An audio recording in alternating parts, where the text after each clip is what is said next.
저희가 염료를 대상으로 주로 실험을 했지만 이런 산업폐수를 대상으로 실험을 했을 때도 여러 양이온이나 음이온이 제거되는 것을 확인하였습니다.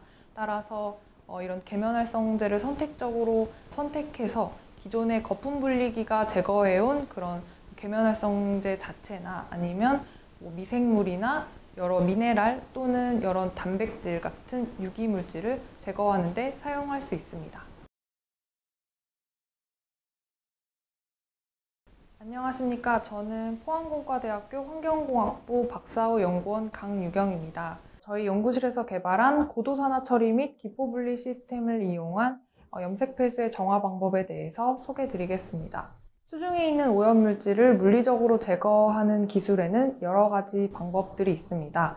그래서 그 중에 부유 방식을 사용하면 기포를 발생시켜서 기포에 특히 이런 하이드로포빅한 그런 물질들을 흡착시켜서 거품 형태로 오염물질을 처리할 수 있습니다.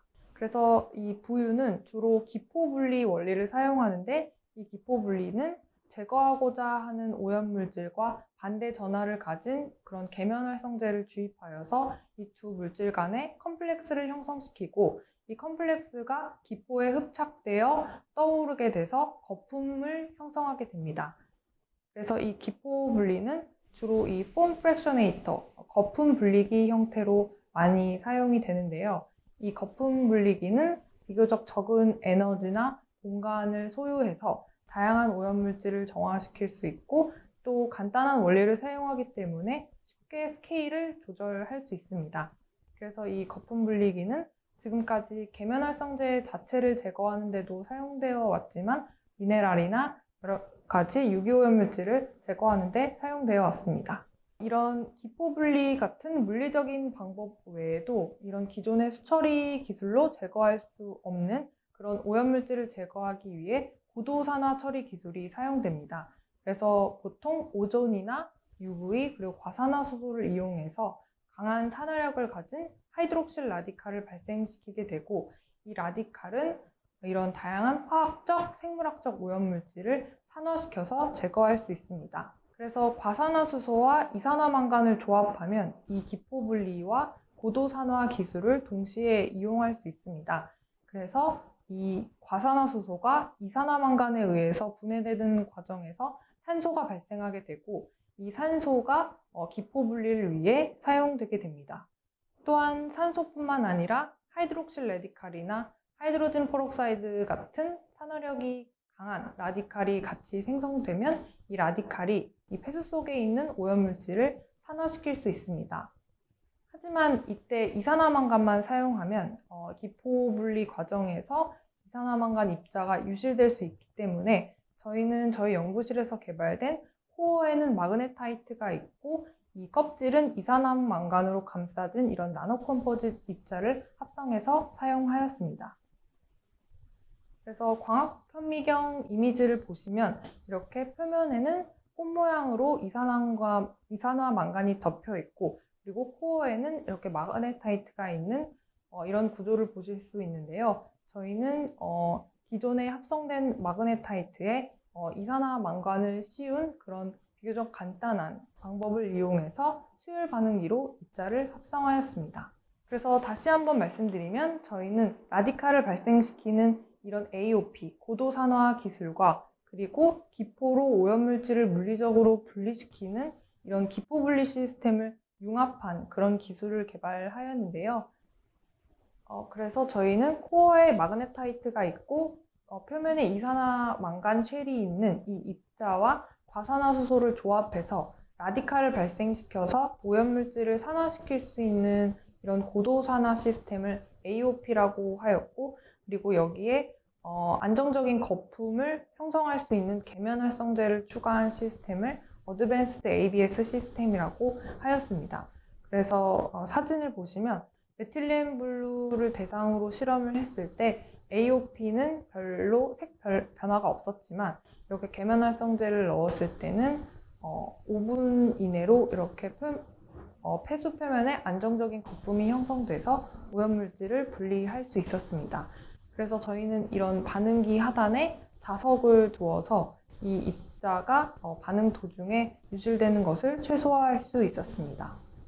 그래서 방금 보신 그 반응 용기에 과산화수소와 계면활성제 그리고 염료가 섞인 용액을 이제 반복적으로 주입하였을 때 7번 이상 사용하였을 때 높은 효율을 유지하는 것을 확인하였고, 또 초기 pH를 2에서 9로 조정하였을 때도 이런 산성에서 염기성 조건에서 모두 높은 효율을 유지하는 것을 확인하였습니다.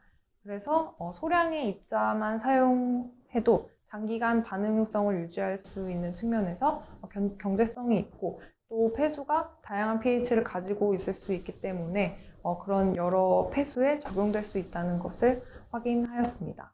그래서 저희는 음전하를 가진 이 SDS 계면활성제를 사용했을 때는 양이온을 가진 염료를 제거할 수 있었고, 또 양전하를 가진 이 CTAC 계면활성제를 사용했을 때는 음이온을 가진 염료를 제거할 수 있었습니다. 그래서 제거하고자 하는 그런 오염물질에 따라서 계면활성제를 선택적으로 사용해서 제거할 수 있는 것을 확인하였습니다. 그래서 이런 작은 규모의 용기뿐만 아니라 이렇게 1리터 규모의 반응기를 제작해서 폐수를 정화해 보았는데요. 이렇게 하단에는 자석을 고정해서 입자를 고정시킨 다음에 이렇게 펌프로 염료 폐수를 과산화수소와 계면활성제와 함께 지속적으로 주입하였습니다.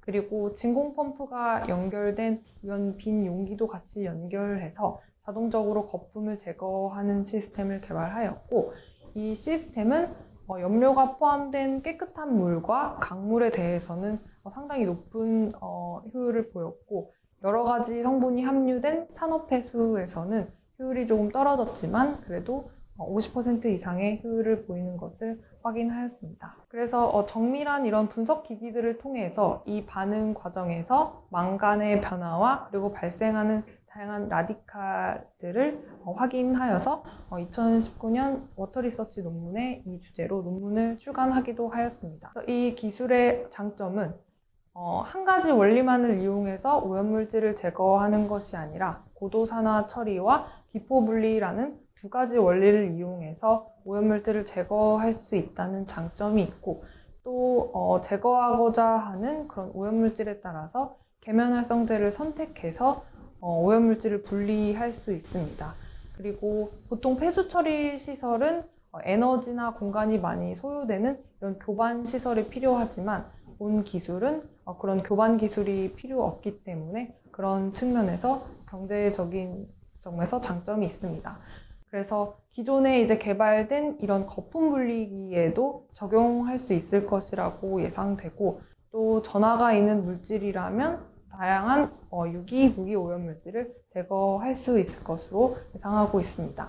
그래서 정리드리면 저희 기술은 비교적 낮은 1%의 과수와 그리고 0.005%의 계면활성제를 이용한 기술로 규모가 커지더라도 이런 저농도의 과수와 계면활성제를 이용해서 폐수를 정화할 수 있는 기술입니다.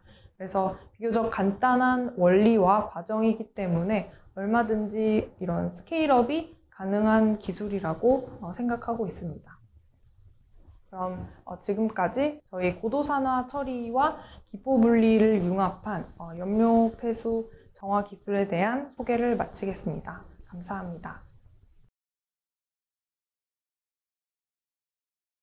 염료를 대상으로 이 기술을 주로 테스트했기 때문에 염료를 생산하거나 아니면 염료를 이용하는 공장의 폐수 처리장에서 이 기술을 사용할 수 있습니다.